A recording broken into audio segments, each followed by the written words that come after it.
बड़ा संगीन विषय है कि सरकारी अस्पताल में कोई प्रसूता या कोई परिजन किसी मरीज को लेकर जाता है तो वो मरने के लिए नहीं जाता।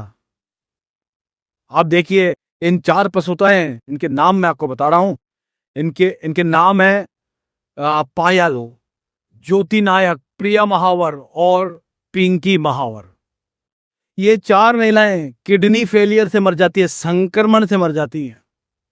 इनमें 23 साल की, 24 साल की, 27 साल की जो प्रसूताएं हैं, जो अपने बच्चे का मुंह देखना चाहती थी और बच्चे के जन्म के दौरान ही उनकी मौत हो गई।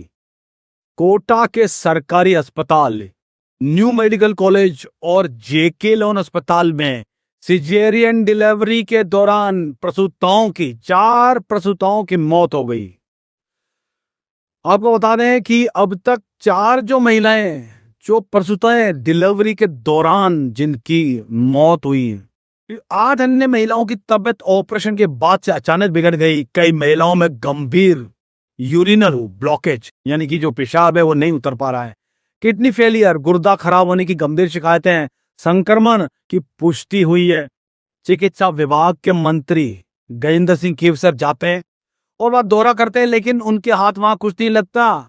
बयान ही आता है कि अभी तक ये पता नहीं चल पाया है कि आखिर ये जो प्रसूताएं थी जिन्होंने बच्चों को जन्म दिया था, ये कैसे, किस बीमारी से, किस संक्रमण से, किस दवाई से मर गई हैं।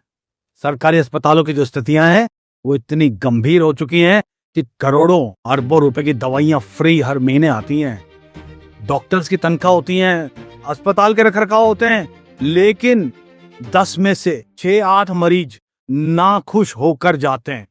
जानकारों की माने तो प्रथम दृष्टया जो कि डॉक्टर्स ने ध्यान नहीं दिया, संक्रमण फैल गया और कई सारे जो जानकार है वो ग्लव्स की बात भी कर रहे हैं कि कई सारे ग्लव्स की वजह से भी प्रसूताओं में ये फैला है। लेकिन भारतवर्ष में पहला मामला है जहां पर प्रसूताओं की जो है डिलीवरी के दौरान किडनी फेल हो गई है। अब देखिए, दूसरा बड़ा विषय है कि क्या ऐसी कौन सी दवाइयां, मिलावटी दवाइयां हैं जिनकी वजह से इतनी तेजी से किडनी फेल हो गई। फिर अगर व्यक्ति जाए तो जाए कहां? क्यों नहीं फिर वो राह पकड़ेगा प्राइवेट हॉस्पिटल्स की?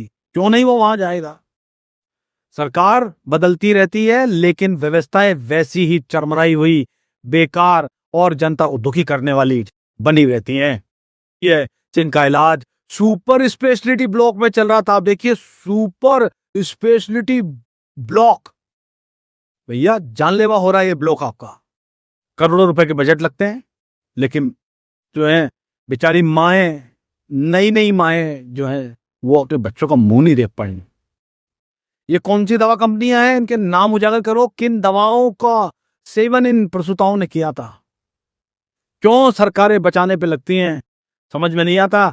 जब कांग्रेस राज्य में, बीजेपी विपक्ष में होती है तो यह हल्ला उठता है कि सरकार बचा रही है, और जब बीजेपी सत्ताओं में आ जाती है तो कांग्रेस बाहर से हल्ला उठाती है कि सरकार जो है दोषियों को बचाने का प्रयास कर रही। क्या बीत रही होगी उन परिवारों पर, उन पतियों पर, उन माओं पर जिनकी बेटियां गई हैं, जिनकी पत्नियां गई हैं। आप देखिए कि जांचें जब समय पे आ जाएं तब मानिएगा। ये जांचों की राजनीति और ये जांचों की लीपापोती और ये जांचों की लाल फीताशाही, यही तो मार रही है आम जनता को। सरकार बजट में कमी नहीं कर रही, लेकिन धरातल पर ये जो सिस्टम है ये दीमक की जैसे जनता को और जनता के टैक्स के पैसे को खा रहा है। सरकार ने कार्रवाई करते हुए 2 डॉक्टर्स को निलंबित किया है, जिसमें डॉक्टर बद्रीलाल और डॉक्टर खुशबू मीणा को निलंबित और 1 ठेका कर्मचारी को बर्खास्त कर दिया है। क्या ठेका कर्मचारी की वजह से 4 मौतें हुई है? सोचने का विषय है। क्या किसको बलि का बकरा बनाया गया है? देखना यह होगा कि क्या न्याय मिलता है या नहीं मिलता उन प्रसूताओं के परिवारों को, उन नवजात बच्चों की जिनकी माएं गई हैं। क्या होने वाला है इस उच्च स्तरीय जांच में। लेकिन हम फिर से ये कहेंगे कि सरकार जनता को राहत दो।